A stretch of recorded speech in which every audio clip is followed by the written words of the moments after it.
Yuzdagi dog'lar sababidan qat'iy nazar qalqosmon bezmi, jigarmi, buyrakmi asosida yuz terisini trofikasini oziqlanishini buzilishi yotadi. Endi bu holatda bilmagan odam nima qiladi? Kosmetologga boradi, balo qiladi, battar qiladi, qanchadan qancha pul ketadi. U sharoitida tekin zo'r natijali usul stiklanniy litso juda ham trofikani yaxshilaydi, ya'ni yoshartiradi, ajinlarni ketkazadi. Kerak bo'ladi bitta dona banan, kukuruzniy kraxmal deydi, ya'ni makkajo'xorini kraxmali kerak bo'ladi. 10% de vitamin E kerak bo'ladi. Yarimta bananni pilaga solib, yaxshilab maydalasizlar.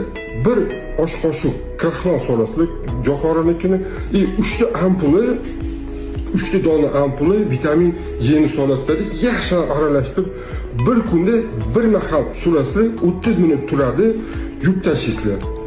5 kunda effektini ko'rasizlar. Albatta, like bosib, kommentariyaga ko'rib yozib, yaqinlarga yuboringlar. Sizlarga Dr. Karimov, rahmat.